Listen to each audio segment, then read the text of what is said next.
প্রিয় দেশবাসী, সকলের প্রতি আমার ভালোবাসা এবং শ্রদ্ধা। আর বিশেষ করে শ্রদ্ধা জ্ঞাপন করছি বীর মুক্তিযোদ্ধারা, যাদের রক্ত এবং বীরত্বের মাধ্যমে আমাদের এই দেশটি অর্জন হয়েছে। সেই মুক্তিযোদ্ধাদের প্রতি পূর্ণ সমর্থন রেখে আজকে আমি বলতে চাচ্ছি যে এই কয়েকদিন ধরে যে ঘটনাগুলো আমি পর্যবেক্ষণ করছি, যে কোটা নিয়ে যে ছাত্রদের আন্দোলন, যেখানে আজকে 5টি আমাদের সন্তান মৃত্যুবরণ করেছে এবং অনেকে আহত হয়েছে, সেই জন্য আমার কাছে মনে হয়েছে যে আর চুপ থাকা আসলে ঠিক নয়। তো সেই কারণের জন্যই আজকে আমি আপনাদের সামনে হাজির হয়েছি। দেশ স্বাধীন হয়েছে 52 বছর হয়ে গেছে।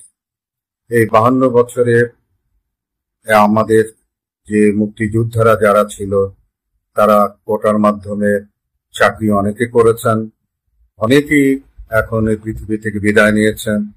এমনকি তাদের সন্তানরা যারা ছিল, আমি মনে করি তাদেরও প্রায় বেশিরভাগই কিন্তু এই কোটার মাধ্যমে সুযোগ সুবিধা ভোগ করেছেন।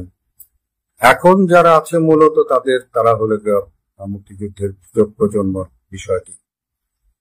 আমি বলতে চাই যে এই মুক্তিযুদ্ধের প্রজন্মের জন্য এখন এই কোটা, এই 52 বছর স্বাধীনতার পর আমার মনে হয় যে এটি যৌক্তিক নয়। তার কারণ হলো যে আমরা এরই মধ্যে কিন্তু আমরা অনেক মেধাবী সন্তানদেরকে আমরা হারিয়েছি, যারা এই দেশের সুযোগ না পেয়ে বিদেশে চলে গেছে এবং বিদেশে গিয়ে সে সমস্ত দেশের উন্নয়নে কিন্তু তাদের মেধাকে কাজে লাগিয়েছে। আমরা কিন্তু যাই হোক, শুরুর দিকে মুক্তিযোদ্ধাদের প্রতি সম্মান প্রদর্শন করে আমরা যে কাজটি করেছি সেটি ঠিক আছে, কিন্তু এখন এই প্রজন্মর জায়গাতে এসে যদি তাদের জন্য কিছু করতে হয়, তাহলে আমি সরকারকে বলবো যে তাদের আর্থিকভাবে কিংবা অন্যভাবে তাদের সুযোগ সুবিধা দেওয়া হোক।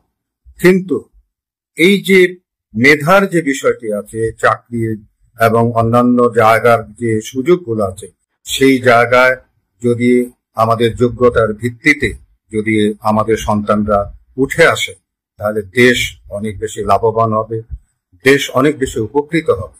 এবং আমি আরেকটি জিনিস যেটি মনে করি, যে আমাদের এই যে আজকের এই আন্দোলনের মধ্যে যে যে জিনিসটি তৈরি হয়েছে, তাতে আমার মনে হয়েছে যে এই বৈষম্য যদি থাকে, তাহলে কিন্তু দেশের প্রতি, দেশের মানুষের প্রতি কিন্তু ভালোবাসার কিন্তু একটা তারতম্য কিন্তু ঘটবে। তো কাজে আমাদের এই প্রজন্মকে সত্যিকার অর্থে দেশপ্রেমিক বানাতে গেলে এবং দেশপ্রেম, দেশের মানুষের প্রতি প্রেম যদি এবং দেশের উন্নয়নের কাজে যদি লাগাতে হয়, তাহলে আমি মনে করি যে আমাদের সন্তানরা যে কোটা বৈষম্যের যে আন্দোলনটি করছে সেইটি যৌক্তিক আমি মনে করি, এবং যৌক্তিক মনে করি আজকে আমি কথাগুলো বলছি যে আমাদের এই সন্তানদের দাবিটা মেনে না হোক, আর যেন কোনো জীবন এই আন্দোলনের জন্য চলে না যায়, আর কারো মায়ের বুক যেন খালি না হয়, আর কেউ যেন আহত না হয়, এবং এই রাস্তার মধ্যে আমাদের সন্তানরা এইভাবে আন্দোলন করুক, এইটিও আমি আসলে চাই না। আমি সরকারের কাছে অনুরোধ করব, আপনারা এই দাবিটুকু মেনে নেন, এটি দেশের জন্য উপকৃত হবে। কারণ এই যে বৈষম্যের যে বিষয়টি, দেশপ্রেমের মধ্যে এইটি কিন্তু দূর হবে, এবং যোগ্যতার ভিত্তিতে সকল সুযোগ সুবিধা যদি আমাদের সন্তানরা ভোগ করে, তাহলে আমরা যোগ্য মানুষগুলো পাবো, যোগ্যতার জায়গার মধ্যে তাদের যে উপকার করার যে বিষয়টি, সেইটি আমরা দেশবাসী এবং দেশ উপকৃত হবে। আমি আশা করি সরকার জিনিসগুলো বুঝবেন, দেশবাসী আপনারাও বুঝবেন, এবং আমি বিশ্বাস করি যে আর যেন কোনো জীবন কোটা আন্দোলনের জন্য এরকম ভাবে কোনো মায়ের বুক যেন খালি না হয়।